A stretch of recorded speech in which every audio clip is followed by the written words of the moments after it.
गुप्त काल के राजनीतिक इतिहास के बारे में हम अध्ययन कर चुके हैं। आज के अपने इस वीडियो में हम समुद्रगुप्त की जो बहुत ही महत्वपूर्ण दो नीतियां हैं, पहली है कि उसकी प्रसवोद्धरण की नीति और दूसरी नीति है उसकी ग्रहण मोक्षानुग्रह की नीति। इन दोनों नीतियों के बारे में हम अध्ययन करेंगे। समुद्रगुप्त की कौन सी नीति? प्रसवोद्धरण तथा ग्रहण मोक्षानुग्रह की नीति। देखिए, समुद्रगुप्त के द्वारा दो प्रदेशों जिन्हें हम जिस भौगोलिक क्षेत्र को हम कहते हैं कि आर्यावर्त तथा दक्षिणापथ। आर्यावर्त भारत के जो उत्तरी भाग है उसे कहा जाता है तथा दक्षिणापथ भारत का जो दक्षिणी भाग है उसे कहा जाता है। तो आर्यावर्त के 9 शासकों को उसने पराजित किया था और इन सभी की जानकारी हमें प्रयाग प्रशस्ति में मिलती है जो कि हरिसेन द्वारा रचित है। तो एक प्रश्न बनता है, आर्यावर्त की नीति किन शासकों के प्रति थी? तो उत्तरी भारत के जो शासक थे, उत्तरी क्षेत्र के। देखिए, आर्यावर्त के उसने 9 शासकों को, कितने शासकों को? 9 शासकों को पराजित किया और उनके साथ जो नीति अपनाई थी वह थी प्रसवोद्धरण की नीति। प्रसवोद्धरण से तात्पर्य है उनका समूल नष्ट कर देना, उन्हें पूरी तरीके से अपने साम्राज्य में मिला लेना। इसी के विपरीत हम देखते हैं दक्षिणापथ की जो उसकी नीति थी, वहाँ पर उसने 12 शासकों को पराजित किया था। परंतु यहाँ उसकी नीति में परिवर्तन रहेगा। उसकी नीति है ग्रहण मोक्षानुग्रह नीति। तात्पर्य यह है कि ग्रहण अर्थात उन्हें परास्त कर देना, मोक्ष अर्थात उन्हें मुक्त कर देना और अनुग्रह मतलब उन पर दया दिखाना। इन्हें एक शर्त के साथ में मुक्त किया गया था। शर्त ये थी कि यह इन्हें वार्षिक रूप से कर या फिर हम कहें उपहार या भेंट स्वरूप इन्हें समुद्रगुप्त को कुछ न कुछ धनराशि देते थे। मतलब इन्हें पूरी तरीके से इन्होंने नष्ट नहीं किया था। जबकि उत्तरी भारत के जो शासक हैं उनके प्रति जो नीति है वह समूल नष्ट करने की नीति समुद्रगुप्त की थी। नेक्स्ट हम देखते हैं, एग्जाम के पॉइंट ऑफ व्यू से हम देखें तो इसमें प्रश्न ये बनता है, निम्नलिखित में से किन शासकों के प्रति प्रसवोद्धरण की नीति थी या किन शासकों के प्रति ग्रहण मोक्षानुग्रह की नीति थी? तो यहाँ हम देखेंगे उत्तर भारत के पहले 9 शासक कौन से हैं जिन्हें समुद्रगुप्त के द्वारा परास्त किया गया। तो सबसे पहले देखिए, नागदत्त, नागसेन, गणपति नाग, नाग और नंदी।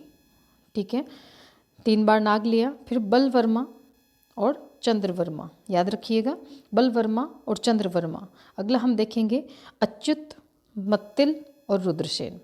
अच्युत, मत्तिल और रुद्रसेन, ये 9 शासक जो हैं यह उत्तर भारत के शासक हैं, आर्यावर्त के शासक हैं। रिपीट करेंगे हम वापस, नागदत्त, नागसेन, गणपति नाग, नंदी, बलवर्मा, चंद्रवर्मा, अच्युत, मत्तिल, रुद्रदेव। इन्हें आप सीक्वेंस वाइज 2 से 3 बार बोलिए, आपको ये याद हो जाएगा। नेक्स्ट हम इसके जो शासक हैं, जो दक्षिणापथ के शासक हैं, जिनके प्रति जो नीति है वह है ग्रहण मोक्षानुग्रह की जो नीति है, उनकी हम बात करेंगे। वह जो नीति है उसके हम बात करें, इसमें हमें क्षेत्र के साथ राजा का नाम याद रखना कंपलसरी होता है। जैसे कि कौशल प्रदेश का शासक था इस समय महेंद्र। कौन था? कौशल का महेंद्र। महाकांतार प्रदेश का था व्याघ्रराज। कौशल प्रदेश का था मंडराज और भंडराज, दोनों नाम मिलते हैं इसके। पिष्टपुर या शिष्टपुर मिलता है, महेंद्रगिरी यहाँ का शासक था। कोटूर का स्वामीदत्त, एरंडपल्ली का दमन, कांची का विष्णुगोप। इसके तो कई हमें शिलालेख भी देखने को मिलते हैं। नेक्स्ट हम देखते हैं अवमुक्त, अवमुक्त का नीलराज, वेंगी का हस्तिवर्मा, पालक का उग्रसेन, देवराष्ट्र का कुबेर तथा कुस्थलपुर का शासक था धनंजय।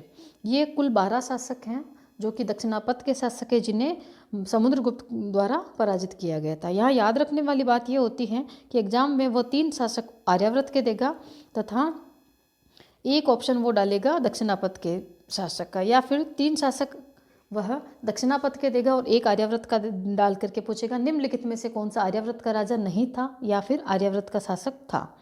अब हम देखते हैं, एक एग्जाम में प्रश्न बनता है जो चंद्रगुप्त द्वितीय हैं। चंद्रगुप्त द्वितीय जो कि गुप्त वंश के ही एक प्रमुख शासक हैं, उनकी हम बात करते हैं। इसके दरबार में यह नवरत्न पाए जाते थे। कौन पाए जाते थे? तो सबसे पहले आप देखिए कवि कालिदास। नेक्स्ट आप देखिए अमर सिंह, शंकु, धन्वंतरी, वराह मिहिर, वेताल भट्ट, वर रुचि, शपनक और गटकर पर। याद रखने के लिए हम इन्हें कह सकते हैं, देखिए ABCD। ए से हम कहेंगे अमरदास, बी से हम 3 नाम ले लेंगे, बेताल भट्ट, वर रुचि, वराह मिहिर। सी से हम कहेंगे कालिदास। डी से हम कहेंगे धन्वंतरी।